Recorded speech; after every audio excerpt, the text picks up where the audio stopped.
नमस्कार साथियों, आपका एक बार फिर से स्वागत है मेरे चैनल विद्यार्थी में। और मैं आप सभी के लिए लेके आया हूँ आज एक फिर से नया प्लान, जिसका प्रकरण होगा प्राकृतिक वनस्पति। आपको सबसे पहले इस प्रकार की एक सारणी बनानी है जिसमें दिनांक, कक्षा, वर्ग, वादन, समय, विषय, प्रकरण होगा। हमारा प्रकरण होगा प्राकृतिक वनस्पति, विषय होगा विज्ञान।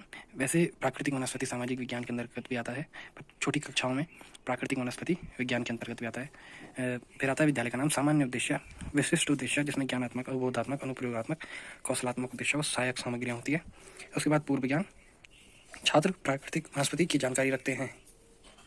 फिर आता है प्रस्तावना प्रश्न। आपको इस प्रकार की फिर से एक और सारणी बनानी जिसमें कर्म संख्या, छात्र, अध्यापक क्रिया, छात्र प्रतिक्रिया होंगी। भारत की अधिकांश जनसंख्या कहाँ रहती है? तो गाँवों में रहती है। गाँव अधिकतर किसके समीप निवास करते हैं? तो जंगलों के समीप निवास करते हैं। जंगल में पाए जाने वाले पेड़ पौधों को क्या कहते हैं? तो प्राकृतिक वनस्पति कहते हैं। प्राकृतिक वनस्पति किसे कहते हैं? तो वो आपका समस्यात्मक प्रश्न होगा। फिर आता है उद्देश्य कथन। छात्रों, आज हम विज्ञान विषय के अंतर्गत प्राकृतिक वनस्पति का अध्ययन करेंगे।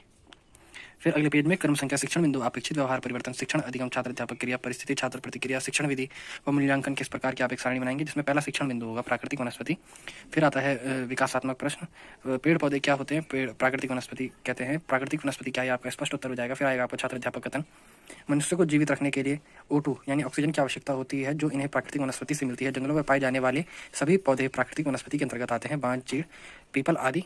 आप इस प्रकार के नीचे लगा सकते हैं। फिर इसमें एक मूल्यांकन प्रश्न डाल सकते हैं, प्राकृतिक वनस्पति के उदाहरण दें। फिर दूसरा शिक्षण बिंदु है प्राकृतिक वनस्पति के महत्व। विकासात्मक प्रश्न आपके इस प्रकार से हो जाएंगे, प्राकृतिक संपदा में क्या रखा गया है? पेड़ पौधे रखे गए हैं। प्राकृतिक वनस्पति का महत्व बताइए, ये आपका स्पष्ट हो जाएगा। फिर छात्र बनाने के लिए मनुष्य द्वारा लकड़ी की व्यवस्था, पशुओं के चारे की व्यवस्था, इसमें आपका मूल्यांकन प्रश्न हो जाएगा, वनस्पति के महत्व बताइए। फिर तीसरा शिक्षण बिंदु आता है प्राकृतिक वनस्पति के संरक्षण के उपाय। तो आपके विकासात्मक प्रश्न इस प्रकार से हो जाएंगे, चीड़ कैसा उदाहरण है प्राकृतिक वनस्पति का? प्राकृतिक वनस्पति संरक्षित के उपाय बताइए, आपको स्पष्ट हो जाएगा।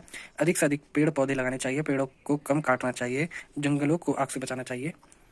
आपको इस प्रकार का एक आप नीचे लगा सकते हैं, वो मूल्यांकन प्रश्न हो जाएगा आपका, वनस्पति संरक्षण के उपाय बताइए। शाम पर सर में आपको एक ब्लैक चार्ट का उपयोग करना है जिसमें आपने दिनांक, कक्षा, वर्ग, वादन की एक सारणी बनानी है। वो मूल्यांकन प्रश्न जितने भी हैं उनके सभी के उत्तर आपने लिखने हैं। लिखित एवं निरीक्षण कार्य, छात्र शाम पर उतारने का निर्देश देकर स्वयं कक्षा का निरीक्षण करेंगे। उसके बाद आता है गृह कार्य जिसमें 3 प्रकार के प्रश्न आपके बनेंगे, अतिलघुत्तरीय, लघुत्तरीय, दीर्घोत्तरीय प्रश्न। फिर आता है संदर्भ पुस्तकें, विज्ञान शिक्षण कक्षा की पाठ्य पुस्तक। ऐसी और वीडियो देखने के लिए आप मेरे चैनल को प्लीज सब्सक्राइब करें, सपोर्ट करें। Thank you.